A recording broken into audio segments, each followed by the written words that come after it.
오늘 말씀의 제목은요, 회복 17번째 시간, 겸손할 때 회복됩니다. 네 번째 시간입니다. 오늘 말씀의 제목은 회복, 겸손할 때 회복됩니다 라는 주제를 가지고 우리 함께 말씀을 나누고자 합니다. 어느덧 이제 날씨가 조금 나아졌어요. 그렇죠? 근데 아직은 날씨가 조금은 더운 것 같아요. 기상청에 보니까 대략 한 9월 추석 전에는 좀 날씨가 시원해진다라고 얘기를 합니다. 그래도 이제 열대야는 조금씩 수그러들었다라고 얘기를 해요. 우리 성도님들 집에서 잘 때 어떻게 에어컨 켜고 주무세요? 아니면 끄고 주무세요? 이제 끄고 주무시죠? 네, 저희는 아직은 좀 켜요. 저희는 끄고 자고 싶은데 우리 애들이 땀을 너무 많이 흘려가지고 에어컨에 살짝 틀어놓고 잠을 자기도 하는데, 이제 그래도 이것도 얼마 남지 않은 것 같아요. 와, 정말 하루하루 계속 올해는 이 더위와의 싸움에서 기록을 세웠다라고 얘기를 하죠. 기록을 매일매일 세웠다라고 얘기를 하는데, 세우면서 느낀 건 와, 이게 언제 끝날까 했는데요, 얼마 안 남았대요. 그러니 얼마나 또 감사해요. 그러니까 또 감사할 거 찾으면 이렇게 또 감사할 수 있다라는 거예요. 날씨가 아무리 뜨거워도요, 결국에는 그 뜨거운 날씨도 끝이 납니다. 그런데 제가 왜 갑자기 이 말을 하냐면, 지옥은요 끝까지 그 불이 꺼지지 않는다고 얘기해요. 그래서 우리가 신앙생활을 참 잘해야 되는 이유 중 하나라는 거죠. 날씨가 많이 뜨거워졌지만 또 이제 날씨도 많이 뜨거운 날씨가 점점 수그러드는 것처럼 우리 성도님들 가을 준비하셔야 돼요. 아시죠? 가을 되면 어떤 게 가장 심할까요? 저 같은 경우는 가을 딱 되면 가장 심한 게 이거예요. 이게 뭐냐면, 이게 뭐죠? 이거 비염이요. 비염이 가장 심해질 때가 가을인 것 같아요. 우리 성도님들 가을날 날씨가 또 갑자기 아침과 저녁이 많이 차이가 나는 것처럼 건강 조심하시고 아프지 마시고, 한 번도 안 아파야 매주마다 모일 수 있고 예배 드릴 수 있으니까요. 우리 성도님들 아프지 마시고 함께 몸 관리 잘 하셔서 하나님 자리에 나와 함께 예배 드리는 우리 모두가 되기를 축복합니다. 그래서 저도 항상 생각이 드는 게 그거예요. 주일날 내가 몸 상태가 만약에 안 좋아서 오면, 이건 정말 전적인 내 잘못이구나, 내가 이렇게 컨디션 조절을 못했구나라는 생각을 참 많이 했던 것 같아요. 그래서 최대한 컨디션 조절을 하려고 하니까 우리 성도님들도 토요일날 컨디션 조절 잘 하셔서 주일날 나와서 아파하지 마시고 다 쌩쌩하게 하나님께 한 주일 동안에 한 번 드리는 이 귀한 예배를 가장 좋은 것으로 드릴 수 있는 우리 모두가 되기를 축복합니다. 자, 우리 말씀 드리기 전에요, 기독교 교육학자인 하워드 헨리 박사라는 분이 계세요. 이분 굉장히 영향력 있으신 분인데, 이분이 이렇게 말씀하셨어요. 기독교가 진리임을 모두에게 가장 강하게 확신시켜주는 것은 설득의 말이 아니라 변화된 삶의 능력이다. 와, 이건 제가 정말 목회를 하면서 가장 기도하며 가장 추구하는 철학이기도 해요. 그게 뭐냐? 삶으로 증명하라. 제가 매일마다 말씀을 보낼 때 보면 맨 마지막에 보면 써있는 문구가 있잖아요. 그렇죠? 오늘도 삶으로 증명합시다라고 얘기하는데, 저기 말씀에 보니까 기독교가 진리임을 모두에게 가장 확신하게, 강하게 확신하게 시켜주는 것은요, 말이 아니래요. 그냥 말뿐이 아니라 뭐예요? 바로 변화된 삶이래요. 자, 그렇다면 우리가 오늘 이 말씀 회복됩니다, 회복 시리즈가 벌써 17번째였고요. 그리고 우리가 지금 겸손할 때 회복됩니다가 오늘로써 네 번째예요. 겸손 시리즈를 가지고 있는데, 우리 성도님들 그렇다면 내가 4주 동안에, 벌써 한 달이라는 시간 동안에 이 겸손에 대한 말씀을 들으면서 어떠한 생각을 갖고 계세요? 아니면 혹은 이 말씀을 들으면서 얼마나 내 안에 겸손과 내 자아와 계속 부딪히고 계십니까? 아직도 내가 말씀을 듣고 있는데 내 자아와 겸손이 부딪히고 있지 않는다면 우리는 오늘도 말씀을 제대로 듣고 있는 게 아니에요.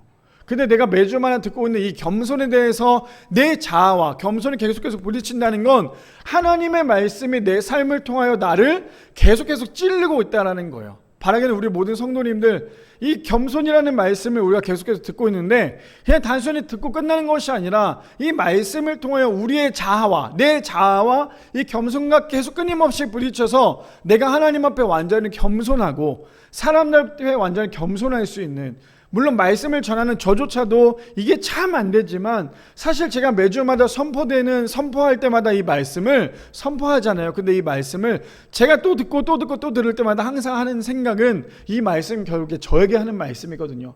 내가 겸손하지 못하니까 이 겸손하지 못하는 이 말씀을 갖고 우리 성도님들에게 계속 나누고 있는 거거든요. 우리 성도님들 말씀을 들을 때 오늘도 그냥 이런 말씀이었구나로 끝나지 마시고, 말씀을 들었다면 오늘은 이런 주제였고 이런 시리즈였으면 그 말씀의 주제가, 하나님의 말씀이 나의 자아를 자꾸만 건드려서 내 자아는 완전히 죽고 하나님의 영광만 드러날 수 있는, 그래서 이번 우리가 겸손, 언제까지 겸손이 갈지 몰라요. 제 생각에 한 10주 정도 될 것 같은데 10주 정도 되는 그 시간 동안에, 약 3개월 가까이 되는 그 시간 동안에 내가 그동안에 겸손하지 못했던 것들이 있다면 정말 겸손하려고 노력할 수 있는, 겸손해질 수 있는, 그래서 우리 성도님들 오늘 말씀처럼 우리가 단순히 말로만 끝나는 것이 아니라 우리의 삶에 변화된 것이 하나님의 말씀의 능력이라는 것을 보여줄 수 있는, 그래서 우리가 신앙생활을 10년, 20년, 30년 했는데 중요한 건 뭐냐면요, 말을 잘한다고 해서 중요한 게 아니라요, 10년, 20년, 30년 했는데 나의 모습이 변화가 되어야지만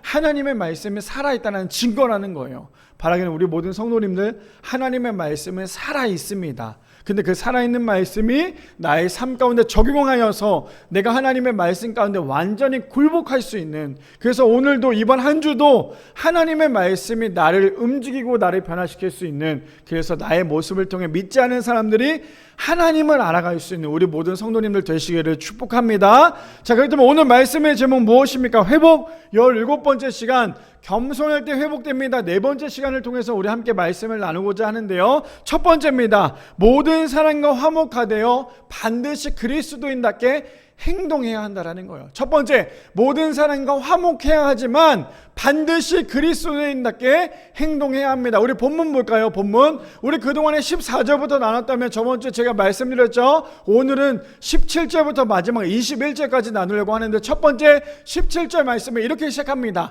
아무에게도 악으로 갚지 말고 모든 사람 앞에서 선한 일을 도모하라. 할 수 있거든 너희로서 모든 사람과 더불어 화목하라 라고 나옵니다. 여기서 17절과 18절에 보면 반복돼서 나오는 단어가 있어요. 그게 뭡니까? 모든 사람이에요. 그렇죠? 모든 사람 앞에서, 모든 사람과의 단어가 나오죠. 그 중에서 우리가 17절을 살펴보니까 아무에게도 뭘로 갚지 말래요? 악으로 갚지 말고. 그 참 희한한 게 뭔지 아세요? 사람이라는 게, 저도 예전에 그러한 거였어요. 나는 항상 그런 마음이었거든요. 내가 당한 만큼 갚아주겠다는 것이 저에게는 굉장히 큰 마음이었어요. 누가 나를 한 대 때리면 나는 두 대, 세 대 이상 때려야지만 내 마음이 후련했어요. 근데 한번 생각을 해보니까 성경에는 절대 그렇게 나와 있지 않아요. 성경에서 나온 게 뭐냐면, 악으로 갚지 말라는 말은 뭐냐면, 악으로 갚으면 결국에는 내가 더 악한 사람이 될 수밖에 없는 거예요. 상대방이 너무나 악해서 나를 공격하는데 내가 그 사람을 이기려고 자꾸만 하잖아요. 그럼 그 악한 사람을 이기려고 할 수 있는 목적은 뭐냐면, 할 수 있는 것은 뭐냐면요, 바로 내가 그 사람보다 더 악해야 돼요. 그 사람이 나에게 악하게 돌아오면 나는 그 사람보다 더 악하게 다가가야지만 그 사람을 이길 수 있는 거예요. 세상은 힘센 사람이 이기잖아요. 목소리 큰 사람이 이기잖아요. 근데 성경은 그렇게 얘기하지 않아요. 악함이 나에게 다가왔을 때 내가 그 악을 승부하지 말라라고 얘기한다라는 거예요. 그래서 17절에 뭐라고 얘기해요? 악으로 갚지 말고 모든 사람과 앞에서 선한 일을 도모하라. 할 수 있거든 너희로서는 모든 사람과 더불어 화목하라라고 얘기해요.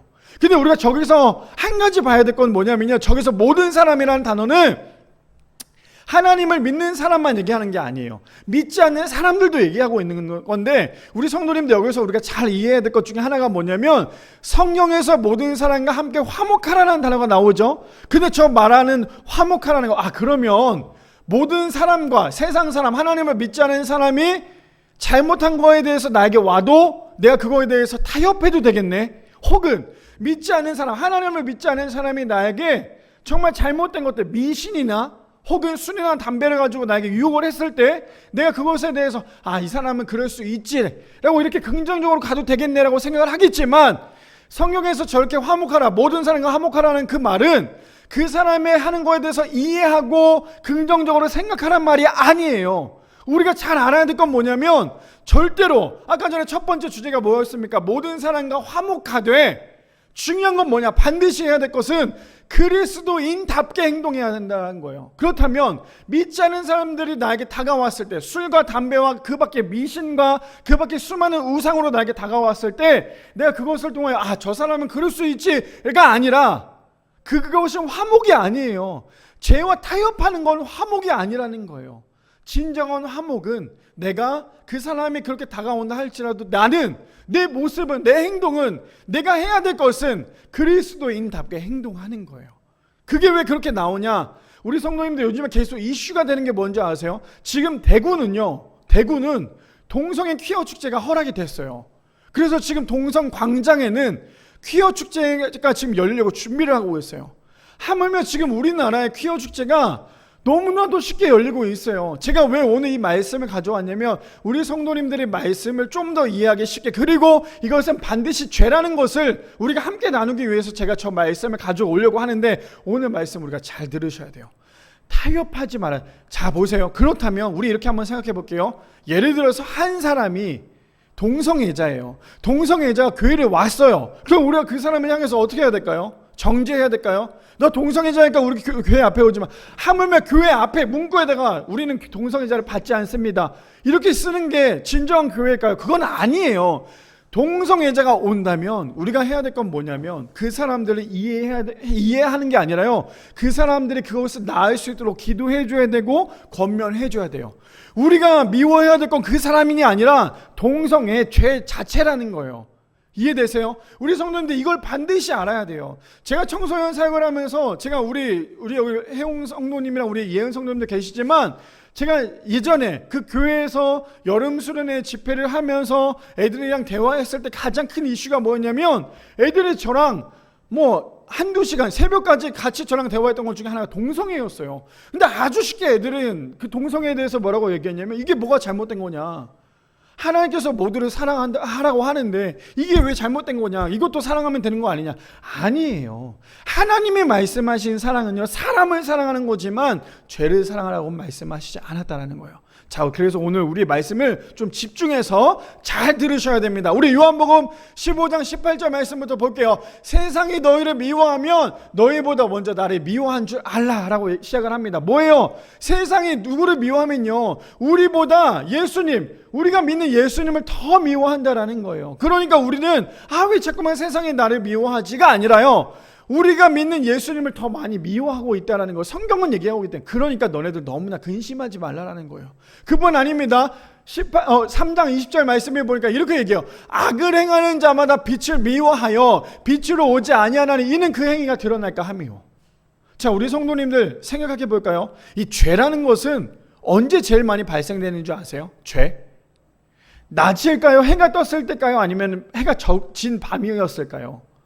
희한한 거는 사람들의 습성, 사람들의 생각은요, 밝을 때 죄를 짓기보다는 어두울 때 죄를 많이 지어요. 어두울 때, 은밀할 때, 아무도 없을 때. 그렇잖아요. 사람들이 많이 있을 때 죄를 짓지는 않잖아요. 혼자 있을 때, 나 혼자 있을 때 죄를 제일 많이 지어요. 그게 바로 사람의 모습이에요. 그런데 보니까 악을 행하는 자마다 뭐래요? 빛을 미워하여 빛으로 오지 아니하나니. 이해되십니까? 무슨 말인지? 악한 사람들은요, 빛 앞으로 나오지 않는다라는 거예요. 왜요? 내가 조용히 죄를 지으려면 아무도 보이지 않는 어둠 속에서 죄를 짓잖아요. 흔히 말하는 일산에 보니까요, 제가 평일에 일을 해보니까 요즘에도 그런 게 있더라고요. 예전에 저희 어렸을 때나 아니면 제가 항상 막 청소년 사역을 열심히 할 때 그 골목에 보면, 골목을 뭐라고 얘기하냐면 그 골목에서 애들이 담배를 펴요. 그럼 그걸 뭐라고 얘기하면 담골이라고 얘기했어요. 담배를 피는 골목. 근데 제가 깜짝 놀랐던 게 일산에서는 그런 거 못 봤는데 이번 주에 저녁에 일을 하러 그쪽으로 가는데 밤에 이 청소년 애들이 거기 쫙 서가지고 담배를 피고 있는 모습을 봤어요. 제 마음은 어땠을 것 같아요? 이거를 어떻게 할까라고 하기엔 애들이 너무 많아서 그냥 빨리 지나갔어요. 빨리 지나갔는데 어떤 생각이냐면 애들이 밝을 때 피지 않아요. 밤에 골목에서, 사람들이 지나가다니지 않은 그 골목에서 담배를 피더라는 거예요. 무슨 말이냐면 어리든지 나이가 많든지 간에 사람이라는 자체가, 죄라는 자체가요, 절대 바깥에 드러내려고 하지 않아요. 조용히 몰래. 어저께 그 TV를 보는데 밤에 그것이 알고 싶다라는 프로그램을 보니까 아주 그냥 사람들이 죄를 지으려고 아주 준비를 해놓고 있어요. 한 방에다, 한 집에다가 그 죄 방을 만들어 놓고 거기 안에서 사람들과 함께 죄를 짓는 모습을 보는데, 하물며 그것을 조금씩 드러내면서 죄를 짓는 모습을 보는데 얼마나 속이 터지던지. 근데 그게 뭐냐면요, 일반 남자들이 미성년자 여자애들이랑 그 나쁜 짓을 자꾸만 하고 있는 모습을 보니 너무 화가 나더라는 거예요. 근데 잘 생각해 보세요. 그게 무슨 말이냐? 악한 사람들은요 절대 빛 앞으로 나오지 않는다라는 거예요.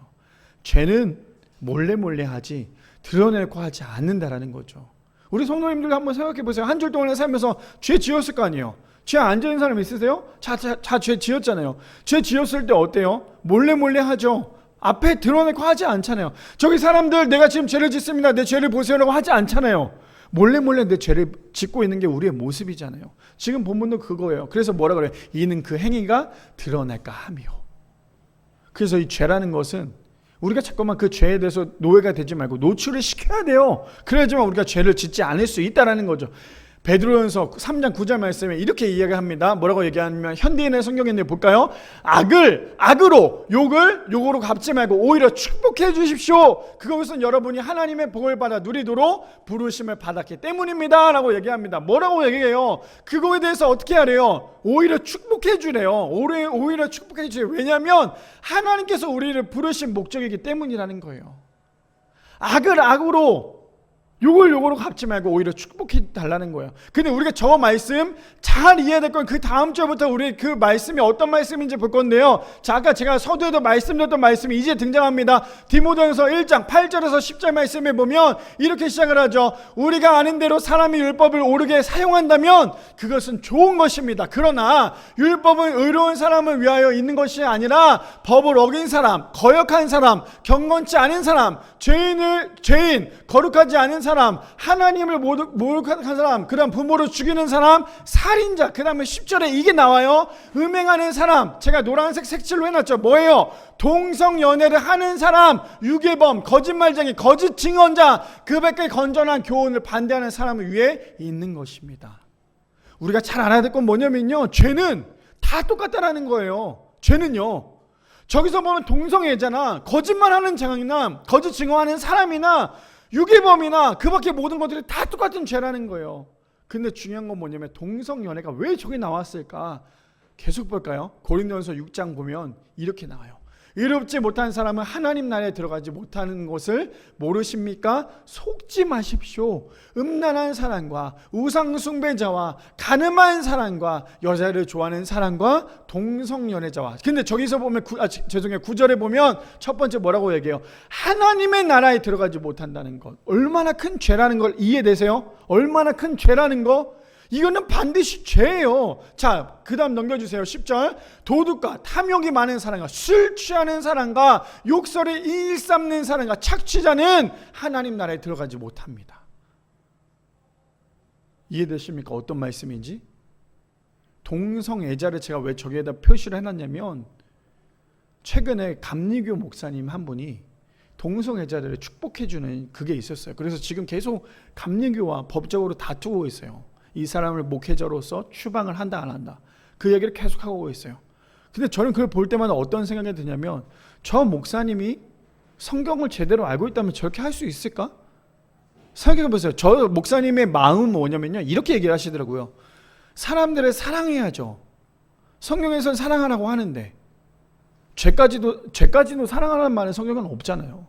근데 사람을 사랑하라는 말은 당연한 거예요. 근데 중요한 건 뭐냐면, 아까 전에 말씀드린 것처럼 사람은 사랑하는데 죄는 사랑하면 안 돼요. 죄가 뭔데요? 죄는 악이에요. 악. 예수님께 속한 사람과 마귀에게 속한 사람은 딱 하나거든요. 마귀에게 속한 사람은 죄를 사랑하는 사람이고요, 하나님께 속한 사람은 죄를 멀리하는 사람이에요. 근데 동성애가 왜 죄일까? 도대체 그렇다면 동성애 왜 죄일까? 라고 생각한다면 딱 하나예요. 동성애가 죄인 이유는요, 하나님의 질서를 무시하는 거예요. 그리고 성경에서 얘기하잖아요. 뭐라고요? 동성은 죄다. 저기 제가 현대인의 성경으로 말했기 때문에 동성애자라고 얘기하지만, 우리가 보고 있는 이 성경에 보면 남색하는 자라고 얘기를 해요. 남색하는 자는 돌로 쳐 죽여야 된다고 얘기를 한단 말이에요. 그런데 아까 전에 제가 초반에 말한 것처럼 그런데요, 모든 사람과 화목하는 건 당연한 거지만 중요한 건 뭐냐면 반드시 그리스도인답게 행동해야 한다는 거예요. 사람은 사랑해야 되지만 죄를 사랑하지 말아야 된다는 거예요. 사람은 이해해 줘야 되지만 그 죄까지 이해해 주면 안 된다는 거예요. 교회 안에서 그 죄까지 이해해 주다 보니까 교회가 어떻게 돼요? 결국엔 죄를 만드는 공간이 될 수밖에 없다라는 거예요. 그때 우리가 해야 될 건 뭡니까? 죄와 타협하지 말아야죠. 모든 사람과 화목해야죠. 악을 악으로 갚으면 안 돼요. 모든 사람과 화목하고 선한 일을 도모해야죠. 근데 중요한 건 뭐냐면 사랑과의 관계에서는 회복을 해야 되지만 죄와 우리와의 관계가 타협해서는 안 된다라는 거예요. 우리가 이것을 반드시 알아야 돼요. 성경에서는 모든 사람과 믿지 않는 사람과 다 화목해야 된다고 하니까 그 사람들 모든 걸 다 우리가 다 타협해야 되겠구나. 아니요, 그게 아니에요. 성경에서 말하는 것은 사람은 사람을 용서하되 절대로 죄와 타협하지 말라고 얘기해요. 그 제가 예전에 한번 설교 때 그런 말씀드렸죠. 이단에 빠진 사람들, 동성애자들, 살인자들, 죄를 많이 범한 사람들이 교회에 나와야 되는 이유가 있어요. 그 사람들 교회에 나왔을 때 교회에서 그 사람들을 멀리하면 안 돼요. 그 사람들이 오면요, 우리가 그 사람들을 맞이해 줘야 돼요. 우리도 처음부터 죄인이었잖아요. 근데 예수님을 믿고 난 다음에도 우리는 물론 죄인이지만 그 죄가 얼마나 나쁜 건지 알잖아요. 근데 그 사람들이 왔을 때 그 사람들의 죄 회개할 수 있는 기회조차도 우리가 쫓아내버린다면 우리가 하나님의 말씀에 우리가 하나님보다 더 높아지려고 하는 교만밖에 되지 않는다라는 거예요. 바라기는 우리 모든 성도님들, 첫 번째 주제가 무엇입니까? 모든 사람과 화목해야 돼요. 우리 주변에 모든 사람들이 있죠. 믿지 않는 사람들도 많을 거고 믿는 사람들도 많을 거예요. 모든 사람과 우리는 화목해야 돼요. 절대 분을 내지 말고 싸우지 마셔야 돼요. 물론 그게 쉽진 않죠. 근데 싸우지 말아야 되고 분도 내지 말아야 되고 타협하지도 말아야 되지만 중요한 건 뭐냐? 그 사람과 싸우지 않아야 되고 우리가 그 사람들 최대한 품어줘야 되고 안아줘야 되지만 한 가지는 반드시 해야 될 게 뭐냐면 그리스도인답게 행동해야 돼요. 그게 뭐예요? 죄와 타협하지 않아야 된다는 거예요. 바라기는 우리 모든 성도님들 오늘 말씀처럼 모든 사람과 화목하되 죄와 타협하지 않는 그리스도인답게 행동할 수 있는 우리 모든 성도님들 되시기를 축복합니다. 두 번째입니다. 두 번째 말씀에는요, 겸손은 하나님께 전적으로 맡기는 거예요. 두 번째는요, 겸손은 하나님께 전적으로 맡기는 것입니다. 우리 본문을 볼까요?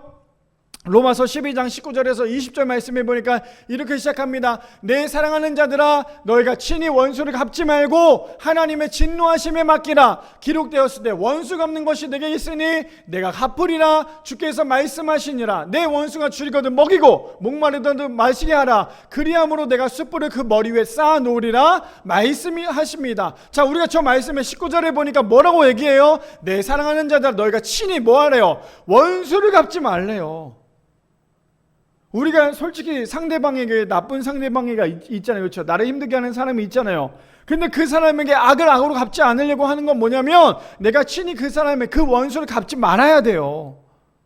근데 우리는 어때요? 항상 당한 만큼 갚아주려고 하잖아요. 근데 성경에는 뭐라고 얘기해요? 계속 강조하고 있는 게 뭐냐면 친히 원수를 갚지 말라고 얘기해요. 그럼 뭐예요? 하나님께 그 진노하심을 맡기래요. 유튜브를 요즘에 계속 보다 보면요, 어떤 일들이 벌어지냐면 정말 너무너무나 안타까운 건 뭐냐면요, 저번에도 제가 말씀드렸지만 한국교회가 무너지는 가장 큰 이유가 뭔지 아세요? 한국교회가 가장 무너지는 이유? 외부에서 들어오지 않아요. 내부에서 들어와요. 내부에서 그것을 계속해서 무너뜨리게 만드는 거예요. 무슨 말이냐? 원수를 갚으려고 하다 보니까요, 결국엔 한국교회가 서로 헐뜯고 하다 보니까 결국에는 교회가 무너질 수밖에 없어요. 물론 분별력이 필요하죠. 그 교회 목사님이 잘못했으면 물론 그게 잘못한 거에 대해서 얘기해야죠. 아니, 아예 처음부터 그 목사님이 잘못했다면 본인이 잘못했다고 얘기를 해야죠. 근데 그러지 않다 보니까 자꾸만 여기저기에서 하물며 사이버 레카라고 하잖아요. 사이버 레카라는 게 뭐냐면요, 잘못된 것을 계속 들춰내고 그 사람들의 죄를 계속해서 발견하는 걸 얘기하고 있어요. 근데 우리가 함께 보니까 말씀해 보니까 친히 원수를 갚지 말고 뭐 하래요? 하나님의 진노하심에 맡기래요. 구약 성경에도 보니까 하나님의 진노하심에 맡기라라고 얘기해요. 그러면 하나님께서 뭐예요? 그 모든 것을 책임져 주신다고 말씀하세요. 그래서 기록되었을 때 원수 갚는 것이 내게 있으니 내가 갚으리라 주께서 말씀하시니라. 우리 성도님들 저 말씀을 보면요, 우리가 굳이 내 손에다 피를 묻힐 필요가 없다라는 거예요. 이해되십니까? 내가 내 손에 피를 묻히게 되면 아까 전에 말씀드린 것처럼 결국에 악으로 갚을 수밖에 없는 거예요. 내가 저것을 내가 치료하겠다. 내가 저 원수를 갚지 말라고 계속 말씀하시는데 내가 갚아야겠다라고 생각한다면 결국에는 악으로 갚을 수밖에 없고요. 결국에 내 손에 피를 묻힐 수밖에 없다는 거예요. 근데 하나님은 그걸 원하시지 않은데요. 그 모든 것을 하나님의 진노하심에 맡기래요. 그러면 하나님께서 모든 것을 갚아주겠다는 거예요. 근데 쉽지 않죠. 왜요? 우리가 그것을 기다려야 되거든요. 하나님께서 갚아주실 것에 대해서 우리가 기다리고 계속 기다려야 돼요. 언제쯤 갚아주실지 모르지만 끝까지 기다려야 돼요. 그럼 하나님께서 갚아주신대요. 이미 갚아주시고 계시는데 내 마음은 저 사람이 완전히 멸망했으면 하는 마음이지만 하나님께서는 그 멸망하는 사람조차도 빨리 주님께 돌아와서 구원받기를 원하신다라는 거예요. 하나님의 마음은. 자, 20절에 보니까 내게 원수가 줄이거든 먹이고 목마르거든 마시게 하라. 뭐래요? 우리는 계속 원수가 있으면요, 그 원수를 통해서 갚지 말고 그 원수를 계속 화목하라는 거예요. 그럼 어떻게 된대요? 내가 숯불을 그 머리에 쌓아 놓으리라. 저 말이 뭐냐면 걱정하지 마. 내가 그 사람을 부끄럽게 할 거야. 너가 하지 않아도 내가 부끄럽게 할 거니까 너는 그냥 그 사람에게 잘해줘. 그 사람을 잘해줘. 계속 잘해주다 보면 내가 결국에 그 사람을 부끄럽게 할 거야. 지금 성경은 그렇게 얘기하고 있거든요. 자, 볼까요? 마태복음 26장 예수님이 어떻게 하셨는지. 예수와 함께 있던 자 중에 하나가 손을 펴 칼을 빼어 대제사장의 종을 쳐 그 귀를 떨어뜨리니라. 우리 이제 너무나 잘 알죠. 51절에 나오는 사람이 누구예요? 그 사람이 베드로였어요. 그렇죠? 베드로가 누구를 쳐요? 말고라는 사람의 귀를 치죠. 이에 예수께서 이르시되 내 칼을 도로 칼집에 꽂으라. 칼을 가지는 자는 다 칼로 망하느니라. 52절 우리가 묵상을 해보면요, 저는 이 52절을 쓰면서 타이핑을 치면서 어떤 생각이 들었냐면요, 내 칼을 도로 칼집에 꽂으라. 칼을 가지는 자는 다 칼로 망하느니라. 무슨 말이냐면요, 저 말은 네가 네 힘으로 하겠다라는 것 때문에 네가 무너진다라는 거예요. 이해되십니까? 왜요? 저 상황이 어떤 건데요? 베드로가 예수님을 체포하려고 하자 말고의 귀를 잘라버리잖아요. 자신의 칼을 꺼내서 칼 잘라버리잖아요. 근데 예수께서 뭐라 말씀하세요? 칼을 빨리 칼집에 집어넣어. 너 칼 때문에 네가 망할 거야. 우리에게 가져오면 똑같아요. 뭐예요? 지금 네가 네 힘으로 하고자 하는 그 교만 때문에 네가 넘어질 수밖에 없는 거야. 그게 칼이 될 수도 있고, 그게 물질이 될 수도 있고, 그게 건강이 될 수도 있고, 그게 명예가 될 수 있는 거야. 지금 성경은 그렇게 얘기하고 있거든요. 우리 건강하죠 지금? 근데 그 건강이 언제까지 건강할지 몰라요. 다들 겸손하게 살아야 돼요. 제가 우리 권사님도 너무너무 건강하세요. 저랑 예전에 한번 산을 한번 탄 적이 있어요. 물론 제가 산을 타고 싶어서 탄 건 아니지만 제가 쫓아갔는데 홍길동보다 더 빠르셨어요. 너무 막 빡 올라가세요. 저는 빨리 못 올라가는데. 그러니까 이제 권사님이 저를 보시면서 빨리 오라고, 저는 빨리 가고 있는데, 그랬던 권사님도 한 번 아프시니까 너무 몸이 확 아파하시는 거예요. 사람이 그래서 뭘 하든 간에 어찌됐건 겸손해야 돼요. 그래서 우리 성도님들이 절대 아프지 마세요.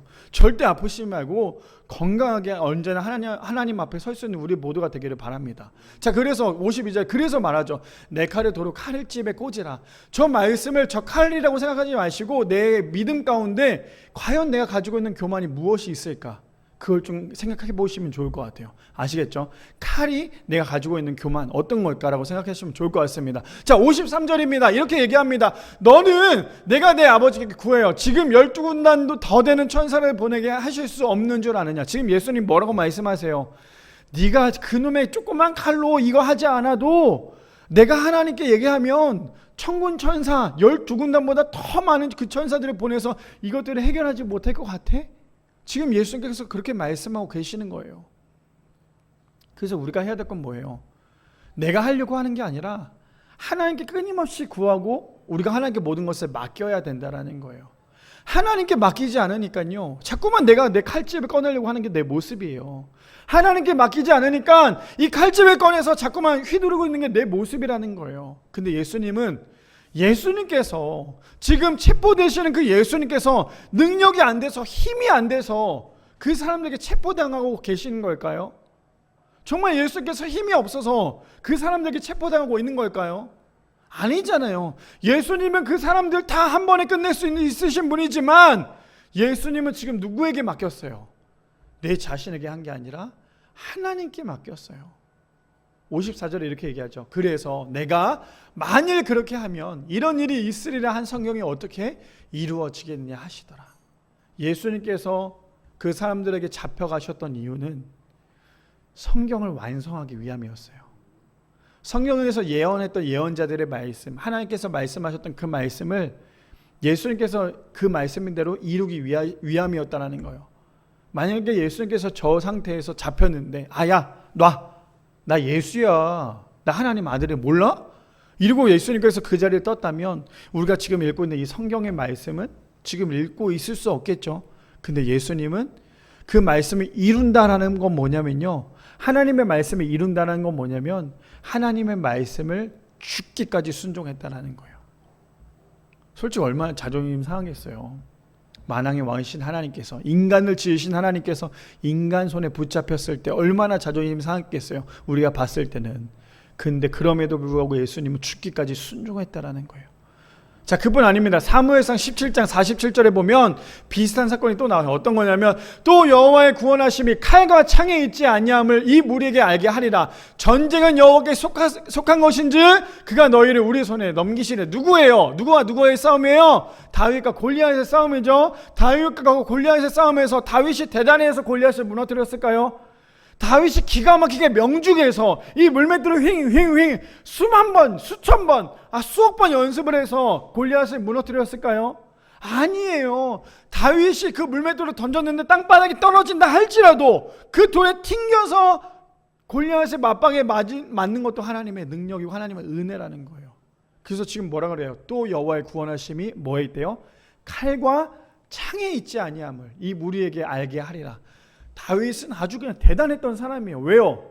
다윗이 대단했던 이유가 뭔지 아세요? 다윗이 대단했던 이유? 다윗이 능력이 있어서 힘이 있어서가 아니라 하나님을 믿는 믿음이 있어서예요. 지금 내 앞에 3m가 넘는 저 골리앗이 있는데 다윗이 그렇게 얘기할 수 있었던 거, 소년 다윗이에요. 그 작은 다윗이 그렇게 이야기하고 갈 수 있었던 이유는 뭐냐면 내 뒤에 계신 하나님이 저기 앞에 있는 골리앗보다 훨씬 컸기 때문이에요. 그래서 뭐라 그래요? 전쟁은 여호와께 속한 것인즉 그가 너희를 우리 손에 넘기시리라. 결국에 그 전쟁도 누가 승리하게 하신대요? 하나님께서 하신대요. 다윗이 위대한 사람이었던 거, 다윗이 우리가 지금도 생각하는 하나님 마음에 합한 사람, 하물며 다윗을 정말 존경하는 가장 큰 이유는 다윗은요 하나님께 모든 걸 맡겼던 사람이에요. 물론 다윗도 죄를 지었죠. 큰 죄를 지었어요. 하지 말아야 될 죄를 짓죠.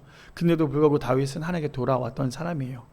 그래서 하나님께 모든 것을 맡겼던 사람이 누구예요? 바로 다윗이었죠. 그뿐 아닙니다. 야고보서 4장 12절에 그래서 이렇게 얘기해요. 입법자와 재판관은 오직 한 분이시니 능히 구원하시기도 하시며 멸하기도 하시느니라. 너는 누구이기에 이웃을 판단하느냐. 그래서 우리가 해야 될 건 뭐예요? 상대방을 판단하지 말아야 된다는 거예요. 왜요? 우리는 그 상대방보다 대단한 사람은 아니잖아요. 근데 왜 우리가 끊임없이 그 상대방을 판단하고 있느냐예요. 바라기는 우리 모든 성도님들, 우리의 삶 가운데 겸손의 가장 큰 것은 하나님께 맡기는 거예요.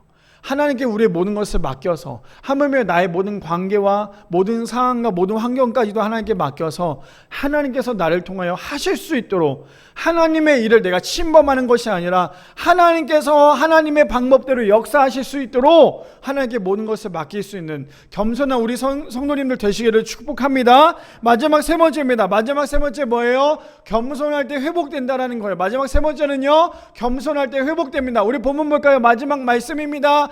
악에게 지지 말고 선으로 악을 이기라.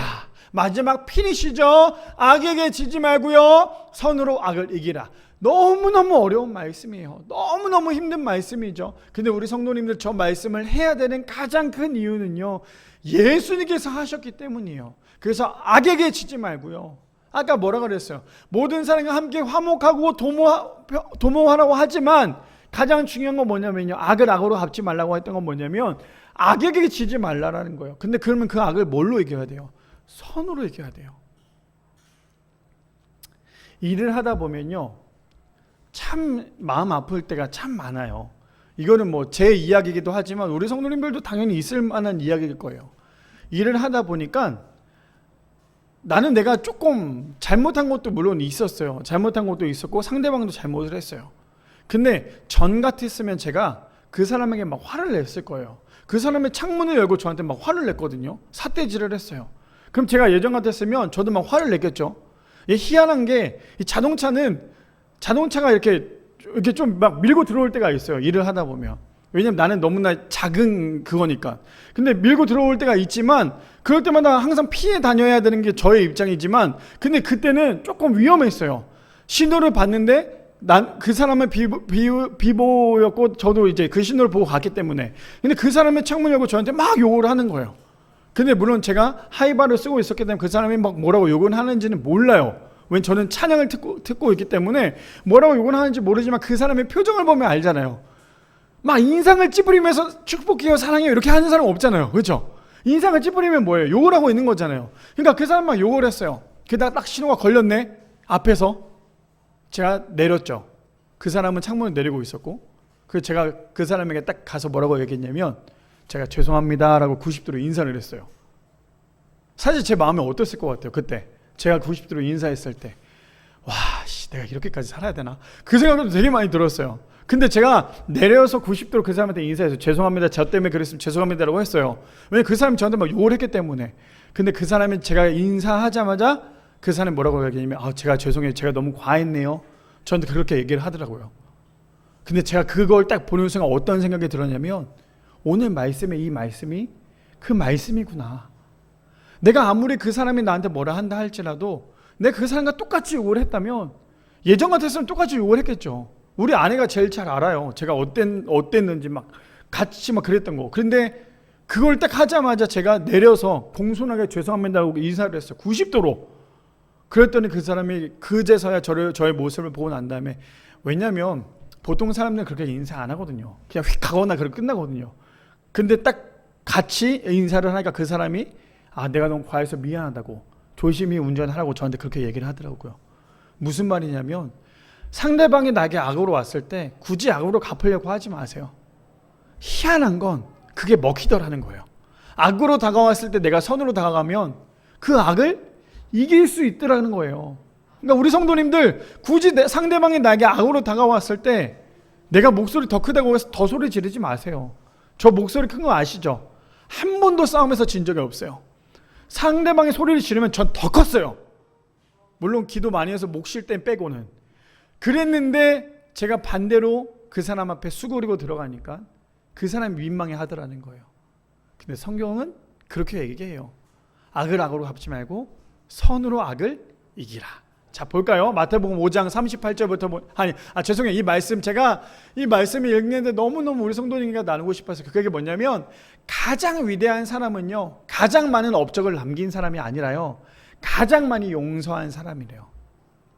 그래서 제가 여기다 이렇게 써놨어요. 뭐라고 써놨냐면, 가장 위대한, 가장 성숙한 사람은 어떤 사람인 줄 아세요? 감사합니다, 미안합니다, 죄송합니다 라고 얘기할 줄 아는 사람이에요. 근데 사람이라는 게 어떠냐면요, 미안하고 죄송해도 미안하다고 죄송하다고 할 줄 몰라요. 사람들이 고마워도 고맙다는 표시를 잘 못해요. 그게 사람의 마음이에요. 근데 상대방에게 잘못하죠. 잘못하면 잘못했다고 얘기하는 게 더 성숙한 사람이에요. 부부간에서도 마찬가지잖아요. 상대방의 가족끼리에서도 마찬가지거든요. 가족 간에서도 싸움이 일어나면 그냥 먼저 미안하다고 얘기하세요. 제가 솔직히 너무너무 부끄러운 고백은 뭐냐면, 저희 아내랑 저랑 어떻게 매일매일 이렇게 웃으면서 살 수가 있겠어요. 가끔씩 이렇게 말다툼도 하고 싸우기도 해요. 그런데 저희 아내의 장점이 뭔지 아세요? 저는 너무 화가 나요. 그것 때문에. 저희 아내의 장점은 뭐냐면, 제가 이렇게 조금 속상해서 막 뭐라 하면 바로 얘기해요. 저한테 미안해. 그럼 전 남자잖아요. 원래 바뀐 것 같아요. 결혼하고 났는데 바뀌었는데 뭐냐면, 원래 그거 아시죠? 남자들이 여자들한테 미안해라고 하면 여자들이 하는 말이 있죠. 뭐가 미안한데? 그래서 미안해. 그게 뭔데? 계속 따지냐. 근데 저희 아내랑 저랑도 마찬가지. 제가 저희 아내한테 막 이렇게 하면 저희 아내가 미안해라고 하면 뭐가 미안한데? 라고 얘기를 해요. 근데 무엇이냐면 정말 성숙한 사람은 먼저 미안하다, 죄송하다, 고맙다라고 얘기할 줄 아는 사람이에요. 그게 진짜 성숙한 사람이에요. 그게 안 되는 사람들 많죠. 저도 정말 잘 안 되거든요. 근데 정말 노력하려고 많이 해요. 근데 우리 성도님들 이거 하나만 알고 갑시다. 우리 겸손 시리즈 하고 있잖아요. 4주차가 됐어요. 4주차가 됐다면 이제 거의 반까지 왔다면요. 이거 하나는 아세요. 죄송합니다, 미안합니다, 감사합니다는 항상 내 입에 달고 다니세요. 아시겠죠? 그래서 누가 뭐 했을 때 감사합니다라고, 뭐 해도 감사합니다라고 하면요, 상대방이 되게 기분이 좋을 수밖에 없고요. 미안하다고 먼저 얘기하는 게 진짜 성숙한 사람이에요. 미안합니다, 죄송합니다 말하지 않는 사람은 성숙하지 않는 사람이에요. 아시겠죠? 그래서 우리 성도님들 이거 좀 알았습니다. 그래서 가장 위대한 사람은요, 가장 많은 업적을 남긴 사람이 아니라 가장 많이 용서한 사람이다 라고 얘기합니다. 자, 우리 본문 볼까요? 우리 말씀 볼게요. 마태복음 5장 38절에 44절에 보니까 이렇게 얘기합니다. 또 눈은 눈으로 이는 이로 갚으라 하였다는 것을 너희가 들었으나 나는 너에게 이르노니 악한 자를 대적하지 말라. 누구든지 내 오른뺨을 치거든 왼편도 돌려대며. 쉽지 않아요? 그렇죠? 내가 오른뺨을 맞았는데 어떻게 왼뺨까지 맞아요? 한 대만 맞아도 기분이 나쁜데 어떻게, 생각해 보세요. 한 대를 맞았어요. 그럼 어떻게 해요, 성도님? 보통 쳤어? 나를? 하고 난 다음에 내가 따닥 때리잖아요. 저희 집에서 요즘에 우리 윤희가 저한테 맨날 아빠 하면서 펀치를 날려요. 저 주먹으로 제가 얼굴 때려. 근데 제가 얼굴은 건들지 마. 아빠가 마지막 봐야 될 건 얼굴이야. 그래서 맨날 얼굴 건들지 마. 근데 맨날 펀치하면서 저한테 주먹으로 때려요. 그럼 제가 어떻게 하냐면 일로 와. 그래서 제가 양쪽으로 때리고. 이렇게 하지 말라는 거예요. 성경은 한 대를 때렸으면 한 대 또 대래요. 저는 근데 윤희한테는 그게 안 되는데 유리한테는 또 되더라고요. 그래서 저희 아내가 그래요. 제발 공평하게 좀 해. 왜냐 우리 유리는 그렇게 제 얼굴을 이렇게 쓰다듬어요. 짝소리 날 대로 짝 때려. 그러면 유리야 그만해. 그럼 또 제가 분명히 유리야 그만해라고 얘기했으면 그만해야 되잖아요. 알았어 아빠. 그러면서 한쪽을 또 더 때려요. 그래도 어떻게 해요, 딸인데. 가만히 그냥 있어. 그러면 저희 아내가 항상 하는 말이 있어요. 윤희한테도 좀 그렇게 해. 유리한테만 그렇게 하지 말고. 자, 무슨 말이냐면 성경에 오른뺨을 치고도 왼뺨을 돌려대라는 것은 한 대 맞았으니까 또 한 대 맞아야지, 이게 아니에요. 아시겠죠? 끝까지 그 사람을 용서하고 그 사람을 품으라는 거. 왜냐하면 40절에 보니까 얘기해요. 또 너를 고발하여 속옷을 가지고자 하는 자에게 뭐까지 주래요? 겉옷까지 주래요. 성경은 당한 만큼 갚으라는 게 아니에요. 당했다면 더 큰 것을 그 사람에게 품으라는 거예요. 자, 볼게요. 계속 말씀 41절에 또 누구든지 너를 억지로 오리로 가게 하거든 그 사람과 심리를 동행하고 내게 구하는 자에게 주며 내게 꾸고자 하는 자에게 거절하지 말라라고 얘기해요. 예수님께서 말씀하셨던 건 뭐예요? 절대로 악을 악으로 갚지 말고 눈을 눈으로 갚지 말아라 라고 말씀하신 게 예수님의 말씀이라는 거예요. 그뿐 아닙니다. 마태복음 6장 14절에서 15절에 보면 43절 44절도 있는데요. 또 내 이웃을 사랑하고 내 원수를 미워하라 하였다는 것을 너희가 들었으나 나는 너에게 이르노니 너희 원수를 사랑하며 너희를 박해하는 자를 위하여 기도하라. 저거 쉬운지 아세요? 절대 쉽지 않아요. 나를 박해하는데 어떻게 그 사람을 위해서 기도해요? 근데 예수님도 그렇게 하셨잖아요. 이제 우리도 그렇게 해보자고요. 나를 박해하는 사람이 있다면 그 사람을 위해서 기도하세요. 주님, 저 사람 날 너무나 힘들게 해요. 저 사람을 위해서 기도하는 사람 되었어요. 제가 예전에 헬스장에서 트레이너를 할 때였어요. 어느 학교라고 말씀을 못 드리는데 제가 다니던 학교였어요. 다니던 학교였는데 거기에 총장님이 이거 얘기해도 되는지 모르겠는데 총장님이 새벽마다 헬스장에 오셨어요. 제가 오픈을 했거든요, 항상. 근데 오셨는데 이제 물론 저는 그렇게 막 친하다고 생각을 안 했는데 총장님은 친하다고 생각을 하셨나 봐요. 저한테 막 그 헬스장 키를 던지시고 수건을 던지시고 막 이랬던 적도 있었어요. 근데 제가 그것이 처음에 너무나도 마음이 힘들었어요. 너무나 힘이 들어서 나중에는 이게 너무 화가 나더라고요. 왜 자꾸 나한테 던지지? 나는 지금 이 사람 종이 아닌데? 근데 나중에 이게 어떻게 마음이 변했냐면 그 사람이 열쇠를 던지고 수건 던졌을 때 제가 어떻게 했냐면 나이스 캐치 했어요. 나이스 이렇게 하고 받았거든요. 그 다음부터 이제 서로 관계가 좀 풀렸어요. 무슨 말이냐면 이 참 내가 나를 힘들게 하는 사람들이 너무 많잖아요. 근데 너무나 힘들게 하는 사람 많다고 해서 그 사람을 핍박하거나 욕하지 마세요. 그러면 아까 말했죠. 악을 악으로 갚는 거예요. 나를 욕하는 사람들 얼마나 많겠어요. 그렇죠. 나를 욕하는 사람 얼마나 많겠어요. 근데 그 사람을 똑같이 욕하면 악을 악으로 갚는 거예요. 근데 그 사람 나를 욕하면 하나님, 우리 이렇게 그때는 좀 변해 보이세요. 누구로요? 스데반으로. 주님, 나를 욕하는 저 사람의 죄를 알지 못합니다. 저 사람의 죄를 용서해 주십시오라고 기도할 수 있는 사람이 더 성숙한 사람이라는 거예요. 그래서 뭐라 그래요? 원수를 사랑하며 너희를 박해하는 자를 위하여 기도하라 라고 말씀하시죠. 그분 아닙니다. 마태복음 6장 14절 15절에 보니까 너희가 사람의 잘못을 용서하며 너희 하늘 아버지께서도 너희 잘못을 용서하시려니와 너희가 사람의 잘못을 용서하지 아니하면 너희 아버지께서도 너희 잘못을 용서하지 아니하시리라. 왜 용서해야 되는 줄 아시겠죠? 그뿐 아닙니다. 누가복음 6장 37절에 보면 비판하지 말라 그리하면 너희가 비판을 받지 않을 것이요 정죄하지 말라 그리하면 너희가 정죄를 받지 아니할 것이요 용서하라 그리하면 너희가 용서를 받을 것이요. 이거 반드시 아셔야 돼요. 비판받고 싶지 않다면 비판하지 마시고 정죄받고 싶지 않으면 정죄하지 마시고 용서받고 싶으면 용서하셔야 돼요. 성경은 얘기하고 있다는 거예요. 그뿐 아니죠. 17장 3절 말씀에도 이렇게 얘기해요. 너희를 스스로 조심하라. 만일 내 형제가 죄를 범하거든 뭐하래요? 경고하고 회개하거든 용서하래요. 끝까지 용서하래요. 미안하다고 한다면. 미안하다고 한다고 해서 그 사람 때문에 삐져있지 마시고 용서하래요. 그게 성경은 얘기하고 있는 거예요. 아시겠죠? 용서하는 거예요. 자, 그뿐 아닙니다. 잠언 말씀에 보니까 잠언 19장 11절에 노하기를 더디하는 것이 사람의 쓱이요 용서하는 것은 자기의 뭐래요? 영광이다 라고 얘기해요. 그뿐 아니죠. 20장 22절에도 15장 22절에 현대인의 성경에 보면 이렇게 얘기해요. 악인은 자기의 악에 스스로 걸려 넘어지며 자기 죄의 줄을 자기가 매인다. 결국엔 뭐예요? 우리가 굳이 하지 않아도 죄인들은요, 악한 사람들은 결국에 그 악한 것 때문에 넘어질 수밖에 없다라고 얘기하는 거예요. 그뿐 아니에요. 마지막 절입니다. 20장 22절에 현대인의 성경입니다. 뭐라고 얘기해요? 너는 내가 직접 복수하겠다는 생각을 버리고 여호와께서 처리하실 때까지 기다리라. 아까 전에 나왔던 말씀 똑같죠? 뭐예요? 복수하겠다고 하지 말고 하나님께서 처리하실 때까지 뭐 하래요? 기다리래요. 저 근데 쉽지 않아요. 너무너무 어려워요. 하나님께서 언제 하실지 모르잖아요. 근데 저 기다리래요. 기다리는 게 얼마나 어려워요. 인내하는 게 얼마나 어렵습니까? 근데 하나님께서 뭐라 말씀하세요? 걱정하지 마. 나한테 모든 걸 맡겨. 내가 알아서 할 거야. 그 사람이 변화되든 네가 변화되든 둘 중에 하나가 되겠지? 그래서 상대방이 변화가 되지 않는다면 하나님께서 나를 변화시키세요. 그러니까 우리가 하나님께 모든 것을 맡겼으면 좋겠어요. 자, 오늘 말씀 우리 함께 마지막으로 나눠보자면요. 오늘 말씀의 주제가 무엇입니까? 회복, 겸손할 때 회복됩니다라는 주제였어요. 그렇죠?